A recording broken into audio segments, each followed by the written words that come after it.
Hey, what is up, everybody? This is your boy AJTRIP, and welcome to the Game According to Me. This is our NBA 2022-2023 season preview and predictions episode.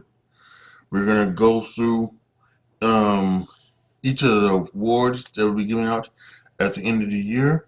We're gonna go through the conference team, conference by conference, and what order I'm predicting each team to go through. I'm going to give you my predictions of who I think we're going to meet in the Eastern and Western Conference Finals, and then in the NBA Finals. So make sure you are sit back, relaxing, wherever you're doing, whether you're watching this on YouTube or you're listening to this on whatever podcast platform you desire. This should be a good thing because tonight, Tuesday, October 18th, is the start of the NBA season. Going to be a good one. So actually, I think I will start with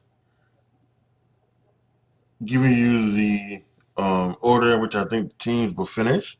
Let's start in the Eastern Conference. Start with the Philadelphia 76ers at 1. James Harden is back. Along with Embiid, I think Tyrese Maxey is going to be a big upgrade this year. He's going to be more of a force to be reckoned with in 76ers. And then they picked up PJ Tucker from Miami. So I think the Philadelphia 76ers are going to be extremely good this year. I think they're going to be extremely dominant. And I'm expecting them to be number 1 in the Eastern Conference. Number 2 is the Milwaukee Bucks. I think Giannis and the crew are going to just be what they've always been, and that's just incredible. I think coming off of the injury in the playoffs, they're going to get back Chris Middleton, and Drew Holiday's still there, and I think those three are going to keep it up what they've been doing. And I think a lot of people still think that this is the Milwaukee's conference, because as long as Giannis is in that conference, it's going to be tough to stop him. So we'll have to wait and see. But the Milwaukee Bucks at number 2, the Boston Celtics at 3. And I think even with all of the turmoil coming on from Ime Udoka's suspension for improper conduct with a employee, I think this team is still good. I don't think that's going to bring this team down a lot. They've added Malcolm Brogdon in an off season. We'll see what happens to him if he starts or if he comes off the bench. Either way, I think it's a good pickup for the Boston Celtics, and I think they're going to not let this affect them. I think they're going to end up with the 3rd seed. I have the Brooklyn Nets at 4. Obviously, we know what happened. They're going to get back Joe Harris, who missed a ton of last year with an injury. Ben Simmons is now going to be playing. He told Stephen A. Smith that he is ready for he is ready for this year, and he's going to come back, and he's speaking a lot more. And he's talking about, do you guys really think there's a video of him shooting an air ball in the record park? And he's saying, do you guys really think I'm going to shoot air balls all year round? So yeah, he's looking back, and I think he's going to be an interesting thing. I think their lineup is going to be very, very interesting to see how they play, and where does each one play, because that's a big lineup. That's a big lineup you're talking about here. In the front court, because they're gonna. I'm not sure who their center is going to be, but they're going to have 6'11" Kevin Durant, and they're going to have 6'10" Ben Simmons in the front court. Wow, that's going to make up for the small backcourt that they're probably going to have with like 6 foot Kyrie Irving and 6 foot somebody else probably. So you can see they lost Blake Griffin. He went to the Boston Celtics, as a backup. So. But I still think that there'll be something. This is not going to be the team that it was, where they was just a bunch of mess. But I don't think they're going to be the best team coming out of the East. But I have the Brooklyn Nets at 4, meaning they'll get home court advantage, in the first round of the playoffs, and they're going to be outside of that playing game. On Cleveland Cavaliers at 5. They've made the trade for Donovan Mitchell, and they still have Darius Garland there, Evan Mobley, Jared Allen. So this is a team that's young and athletic, and I know that sounds like, typical NBA talk, but no, this is really true with them. Young, athletic, long, and so these guys I think are gonna make an absolute noise in the Eastern Conference, and that's why I have them as a 5th. But I would not be surprised even if they move up into the thing and they win the Central Division actually. Obviously, I got the Milwaukee Bucks doing that, but it wouldn't be a surprise to me if that actually did happen. So it's gonna be a really interesting one for the Cleveland Cavaliers. 6, I have the Miami Heat. You mentioned PJ Tucker earlier. He has been lost. But Tyler Hero is back, and I think he's going to actually be starting this year, which I think is probably maybe a little bit better. You give him some more scoring. I think they're, as Jimmy Butler, who's got a weird, wild haircut this year, and I don't know how long that's going to last. But he's coming back, and as they looking to avenge their loss in the Eastern Conference Finals and looking to move on to back to the NBA Finals, they did a couple years ago during the bubble. So I think this team is still going to be tough. It's going to be a tough out. The Eastern Conference is no joke, and the Miami Heat, which is a very good team, is at 6.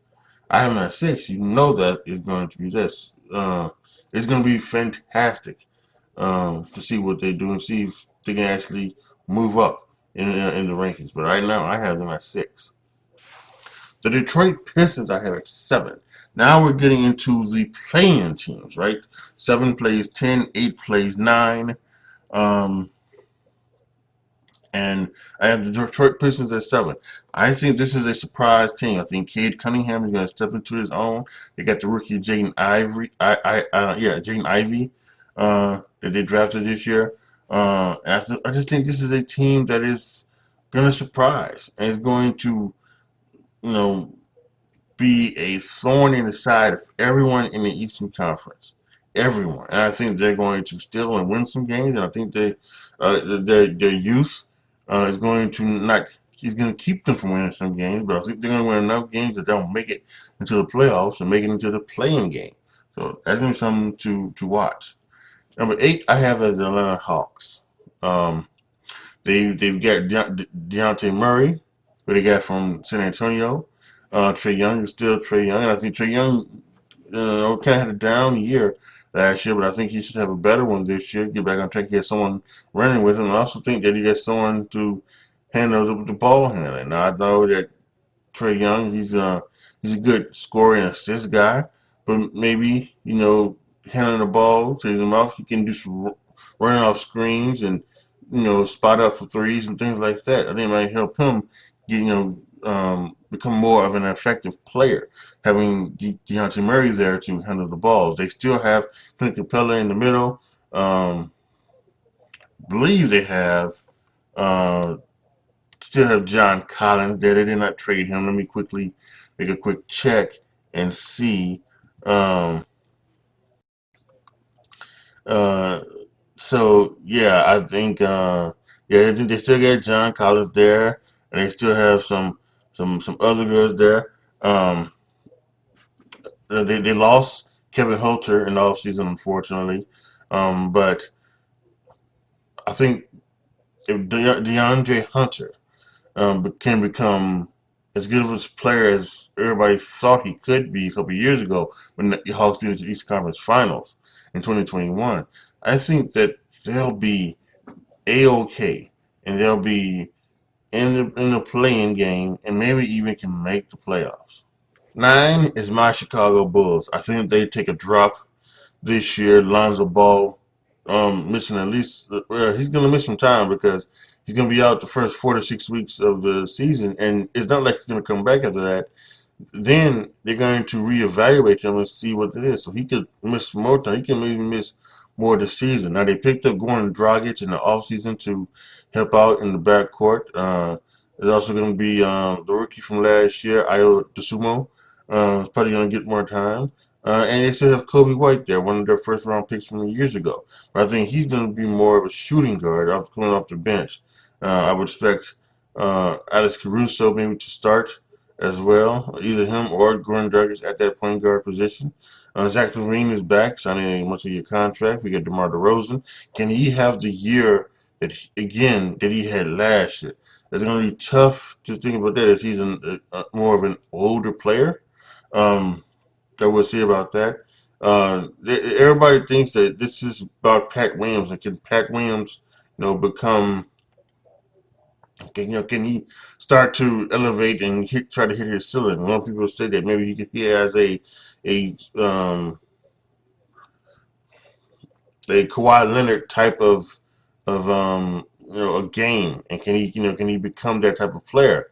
We're going to see. In my opinion, they should have traded him in the offseason. They should have got Christian Wood, and especially for what Dallas gave up for Christian Wood.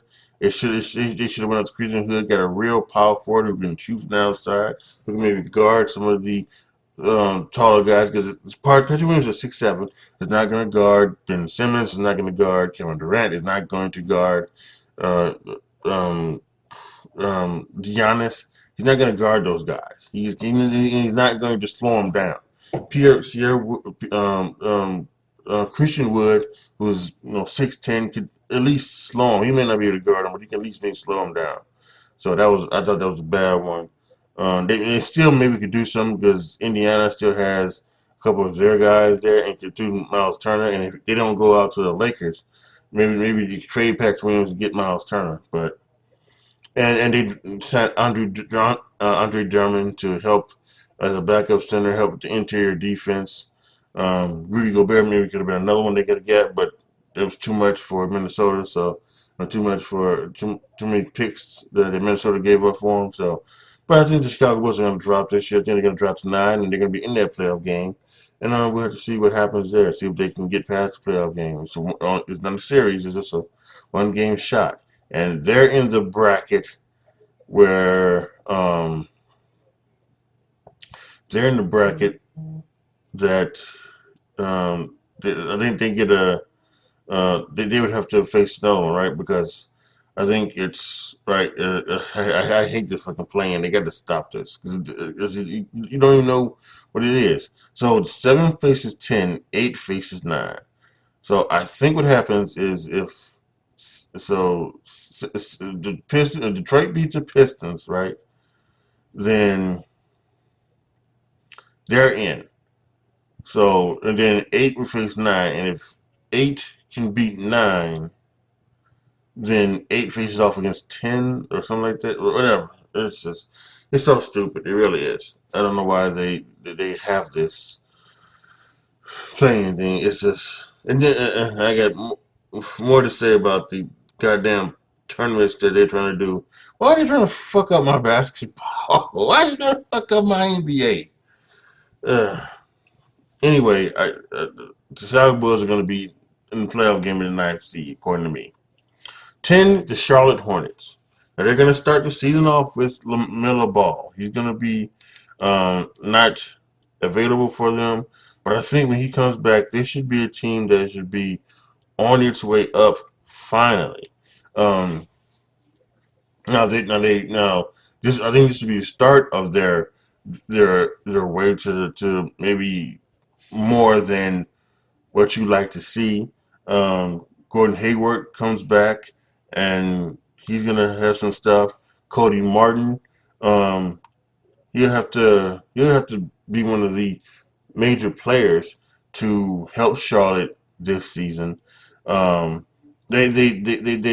it's amazing that they hired back the coach Steve Clifford that they fired back in 2018. So I just don't know what's going on. They got a lot of things going on. One of the guys just got arrested a couple of days ago on a DUI, which that sucks. And they've got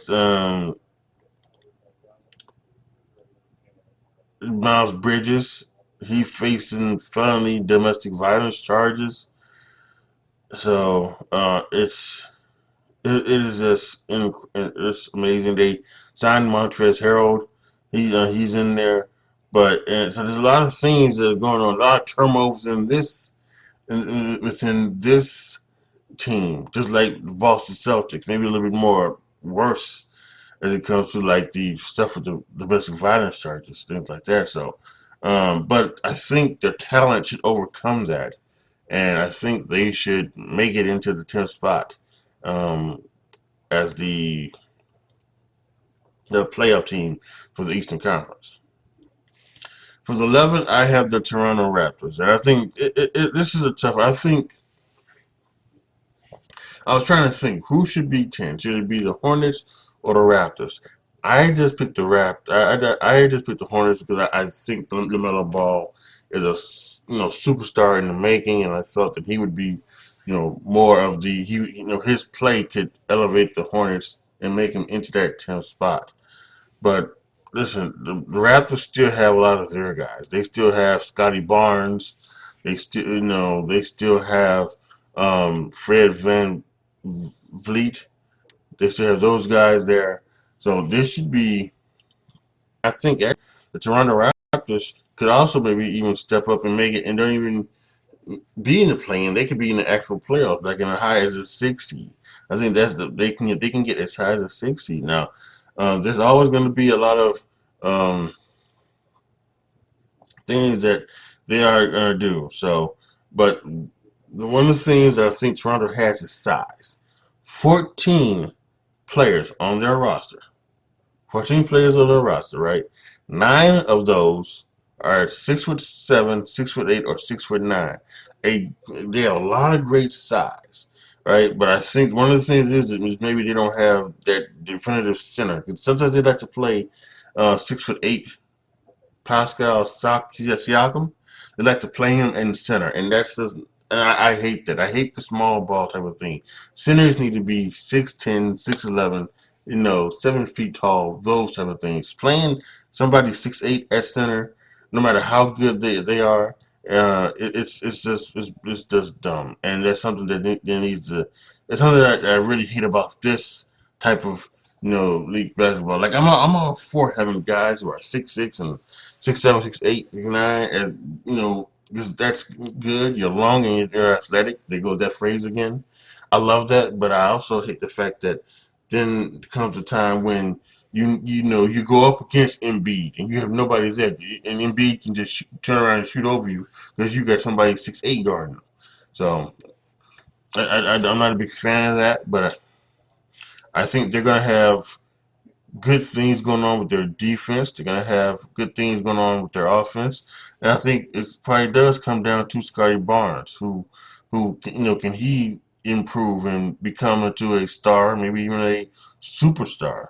Um, their defense is gonna be pretty good, and I think that's gonna keep them in games.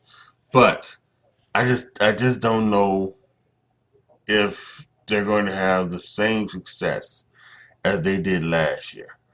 Um, and for me, I think that's going to have to, I think that's going to cost them a whole lot of games. I think that's why they're going to just miss out on the playoffs and be the 11th seed. 12, the New York Knicks. Um, they signed Jalen Brunson. They was looking to get um, the the guy from Utah. Um, but they didn't. They didn't get him. Cleveland got him, Donovan Mitchell, and they just didn't. And they just didn't make a lot of other moves that makes it seem like that they're going to be a competitor for the playoffs, and that's why I got these guys outside the playoffs at 12. I just don't think they did enough to suffice the team, and I think unfortunately this might be uh, Coach Coach Tibbs last year in New York City. I have 13. I have the Orlando Magic. A lot of young guys there. Some of the guys they got from the Bulls and the Nikola Vucevic shade, like Wendell Carter, I think he's still playing good, and of course they got the number one pick, Paulo Banchero, out there, and then they have a whole bunch of other things. Um, what's his face? The other former first round pick from the Phillies, Markel Fultz. He seemed to have found a home down there in Orlando. So I think it's good, but I think this is a young team that is just there. They need one more piece to get them there. But they're going to miss the playoffs. And they're going to be 13. Indiana instead of 14. Listen, they said they I think there's there's one more thing they're looking to do, and they're looking to get rid of Miles Turner. And I think whether it's to the Lakers for Russell Westbrook or whether it's someplace else, when that trade happens, they're just going to be down, and they're going to be looking to try to get that guy from France, the 7-for-3 guy who can apparently, you know, play like Chris Paul or somebody for 7-for-3. So it's going to be amazing. But I don't think they have enough to even compete, and that's but they're not going to be the worst team in the East. The worst team in the East is going to be the Washington Wizards, and I think once they start to really lose, they're going to trade Bradley Beal. Bradley Beal will be traded somewhere, um, and they will end up being the worst team in the Eastern Conference, and they'll be fighting for one of those top four picks in the NBA draft come 2023. And that, my friends, is the Eastern Conference.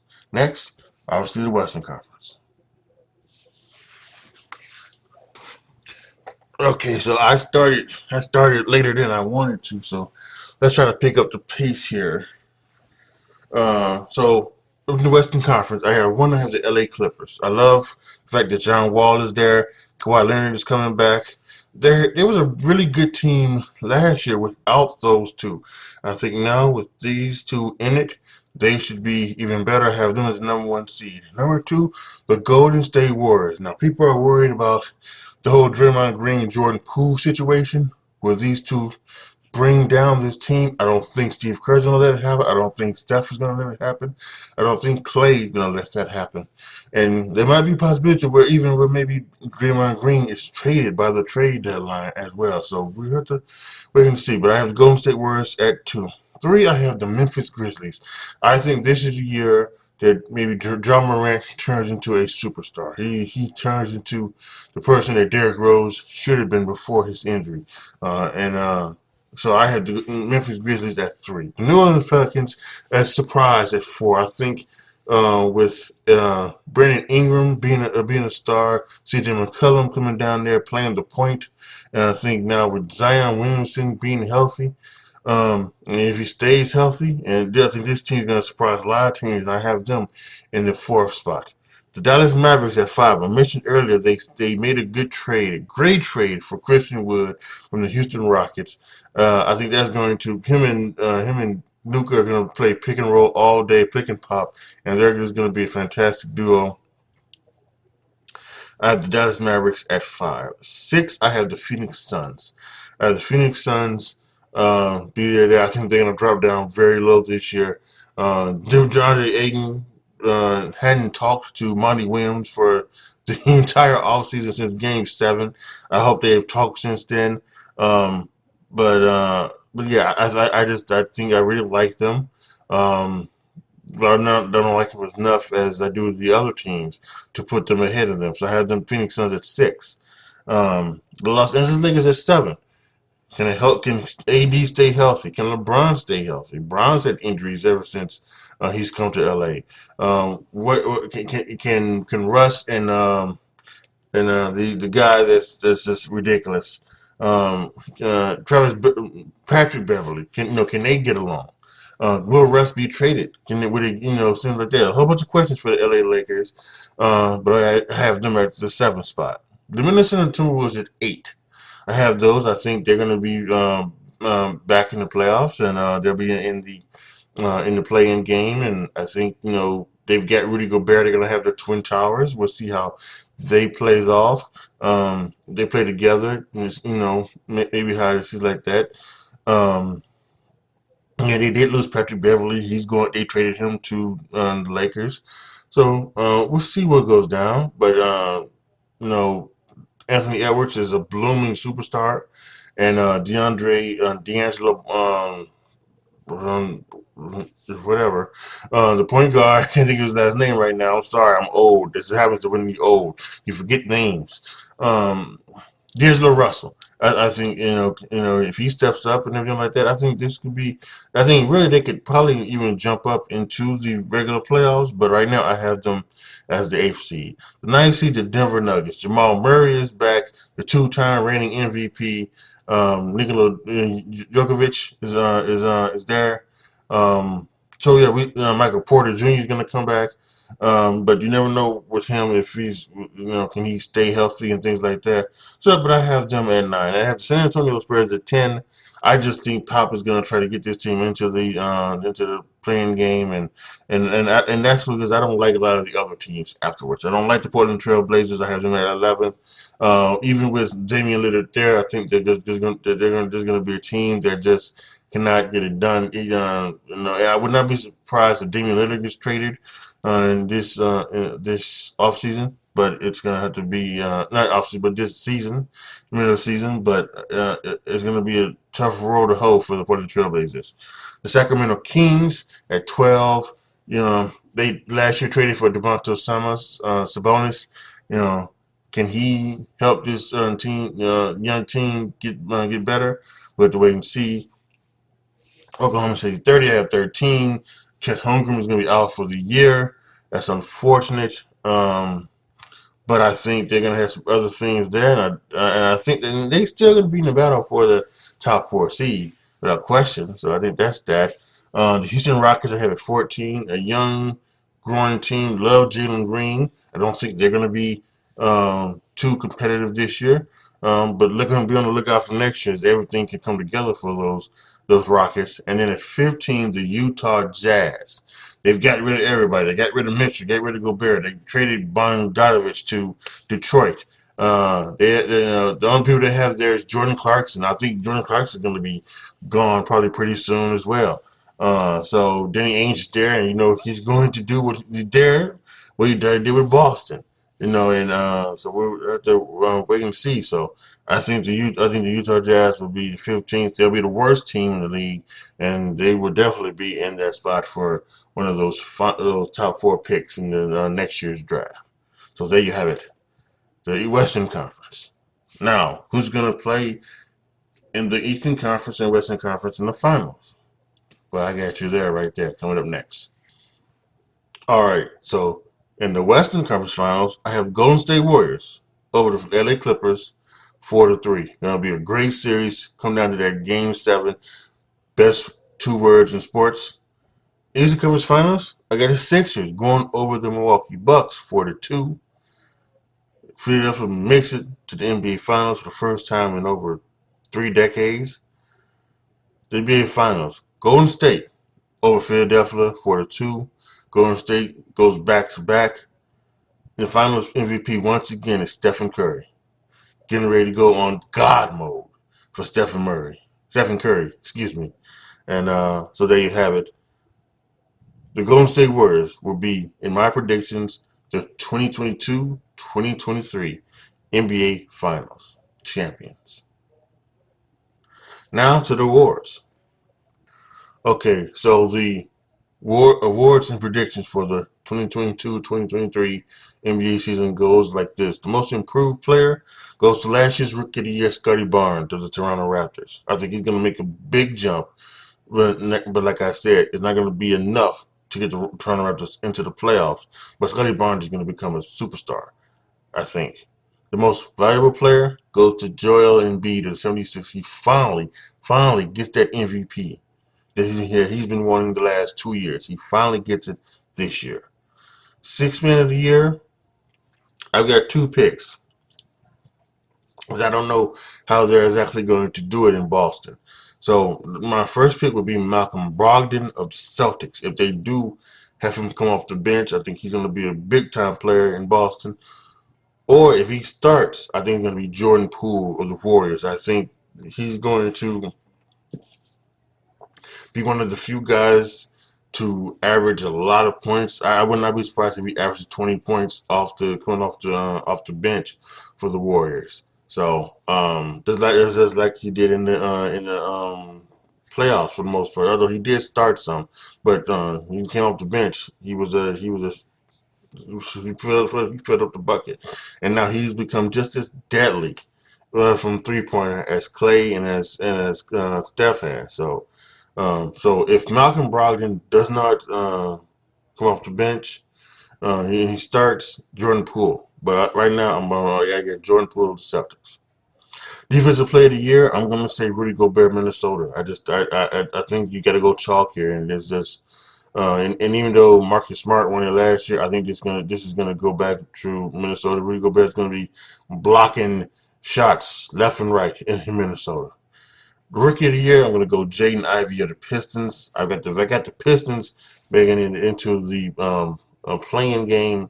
I think he's going to be a big part of that, along with Cade Cunningham. So, and all of the other great guys that they have there in the front court, um, like Marvin Bagley the third, and those guys. I think he's going to be a big help to all of those guys.